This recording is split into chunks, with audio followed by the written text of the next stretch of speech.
வணக்கம் நண்பர்களே. நம்ம டெய்லி ஃபோக்கஸ் அப்டேட் சேனலை ஃபாலோ பண்ணுறவங்களுக்கு மிக்க நன்றி.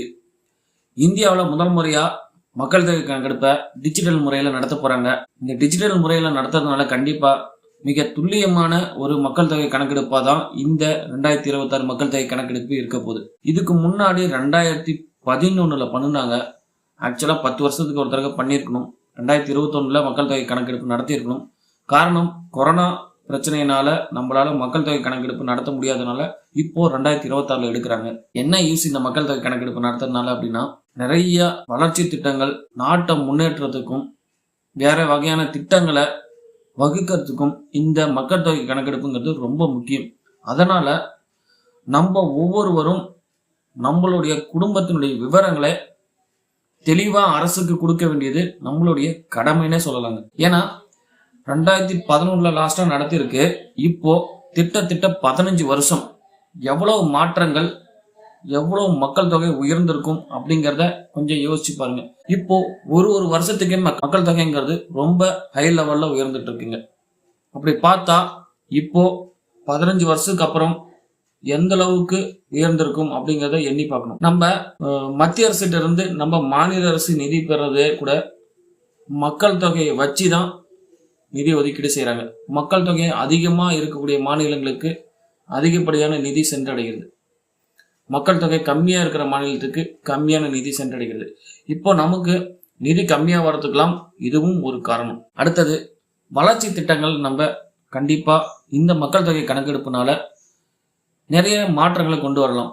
ஏன்னா மக்கள் தொகை அதிகமாக இருக்கிற கணக்கெடுப்பு நடத்தி எந்த இடத்துல மக்கள் அதிகமா இருக்காங்க, எந்த இடத்துல மக்கள் கம்மியா இருக்காங்க, எந்த இடத்துல எந்த மாதிரியான மக்கள் அதிகமா இருக்காங்க, யாரு எந்த ஒரு சர்க்கிள்ல வசதிப்படுத்தியவர்கள் அதிகமா இருக்காங்க, எந்த சர்க்கிள்ல வசதிப்படுத்தவர்கள் கம்மியா இருக்காங்க, இதெல்லாமே டோட்டலா ஆராய்ந்து அதுக்கு தகுந்த மாதிரியான திட்டங்களை கொண்டு வரலாமாங்க. இந்த மக்கள் தொகை கணக்கெடுப்பினுடைய பயனா இருக்கும், முக்கிய பயன்.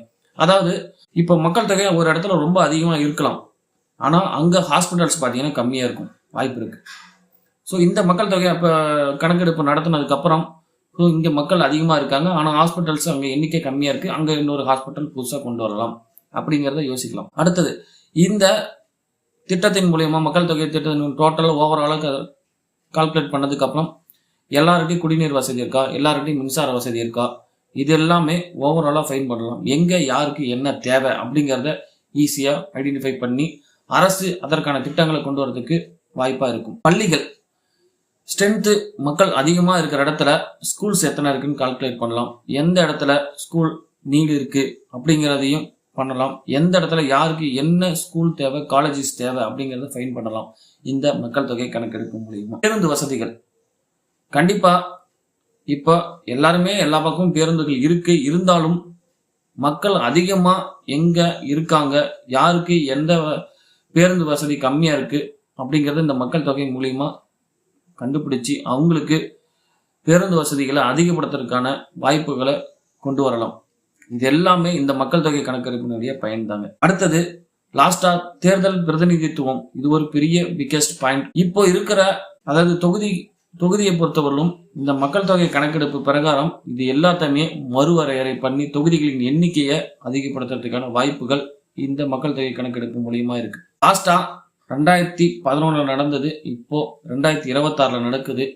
அதனால மக்கள் அனைவரும் தங்களுடைய சுய விவரங்களை ஆன்லைன்ல பதிவிடுறதுக்கு ஒரு வாய்ப்பு கொடுத்துருக்காங்க. இது ஒரு முதல் முறையா நடக்குது. காரணம் என்னன்னா, இப்போ ஆகஸ்ட் மாசத்துல இருந்து ஊழியர்கள் நேரடியாக ஒவ்வொரு வீடை அவங்களுக்கு கணக்கெடுப்பு நடத்துவாங்க. அதற்கு முன்னதாக நமக்கு ஒரு ஆப்ஷன் கொடுத்துருக்காங்க. நாமளே நம்மளுடைய விவரங்களை ஆன்லைன்ல பதிவிடலாம். sc.census.gov.in அப்படிங்கிற வெப்சைட்ல நம்மளுடைய மொபைல் எண்ணை கொடுத்து ஒரு ஓடிபி வரும். அதை நம்ம உள்ளிட்டதுக்கு அப்புறம் கிட்டத்தட்ட ஒரு 33 வகையான விவரங்கள் கேட்கப்படுகிறது. அந்த விவரங்களை நம்ம ஆன்லைன்ல பதிவிட்டதுக்கு அப்புறம் நம்மளுடைய டேட்டா அதுல சேவ் ஆகிறது. அதுக்கப்புறம் பின்னாடி மக்கள் தொகை கணக்கெடுப்புக்கு ஊழியர்கள் நம்ம வீடு தேடி வரும்போது நம்ம ஆல்ரெடி ஆன்லைன்ல பதிவிட்டிருக்கோம் இல்லைங்க, அதுக்காக நமக்கு ஒரு அடையாள எண் கொடுக்கப்பட்டிருக்கும். அந்த எண்ணை காமிச்சாலே போதும், ஒரு நிமிஷத்திலேயே அவங்க நம்மளதை வெரிஃபை பண்ணிட்டு போயிடுவாங்க. அவங்க நம்ம கிட்ட வேற எதுவும் கொஸ்டின் கேட்கறதுக்கு வாய்ப்பு இல்லை. ஏன்னா நம்ம தான் எல்லா டேட்டாவும் கொடுத்துட்றோம். ஸோ அதை மட்டும் வெரிஃபை பண்ணிட்டு போயிடுவாங்க. இல்லைன்னா அதுக்கப்புறமா நம்ம கிட்ட வந்து அவங்க டேட்டா ஒன்று ஒன்றா கேட்டு அதை ஆன்லைனில் பதிவிட்டுட்டு அதுக்கப்புறமா அவங்களுடைய கணக்கெடுப்பை நடத்திட்டு போவாங்க. ஸோ நம்மளுடைய டைம் இதில் சேவ் ஆகுது. நம்ம சுய விவரங்களை பதிவிட்டோம்னா நம்மளுடைய கணக்கெடுப்பு ஒரு நிமிஷத்தில் முடிஞ்சிடும் அவங்க வரும்போது. இந்த ஆன்லைன் பதிவில் என்னென்ன கேட்டிருக்காங்க அப்படின்னா 33 கேள்விகளில் அடுக்குமாடி கட்டட எண் கேட்டிருக்காங்க, வீட்டு கதவு எண், தரையின் முக்கிய பொருள் என்ன, சுவரின் முக்கிய பொருள், அதாவது தரை என்ன தரை, சுவர் என்ன மாதிரியான சுவர், கூரை என்ன மாதிரியான மாடி வீடா கூரை வீடா ஓட்டு வீடா அப்படிங்கிறது, வீடு பயன்பாட்டில் இருக்கா, வீட்டின் அமைப்பு என்ன, எவ்வளவு, குடும்ப அட்டை எண் இருக்கா, குடும்ப உறுப்பினர்கள் எண்ணிக்கை எத்தனை, குடும்ப தலைவர் பெயர் என்ன, அவருடைய பாலினம் என்ன, குடும்ப தலைவரின் சமூக பிரிவு என்ன, வீட்டின் உரிமை நிலை என்ன, குடியிருப்பு அறைகளின் எண்ணிக்கை ரூம் எத்தனை, திருமணமான தம்பதிகளின் எண்ணிக்கை, குடிநீரின் முக்கிய ஆதாரம், குடிநீர்னா நம்ம கார்பரேஷன் பைப் இருக்கா, போர் இருக்கா, கிணறு இருக்கா அப்படிங்கிறது, குடிநீர் கிடைக்கும் முறை, மின்சார வசதி, கழிப்பறை வசதி, அந்த கழிப்பறை வகை என்ன, கழிவுநீர் வெளியேற்றும் முறை என்ன, குளிரறை வசதி இருக்கா, சமையலறை மற்றும் எல்பிஜி இல்லைன்னா பிஎன்ஜி கேஸ் இணைப்பு இருக்கா, சமையலுக்கு பயன்படுத்தும் முக்கிய பொருள் எரிபொருள் என்ன,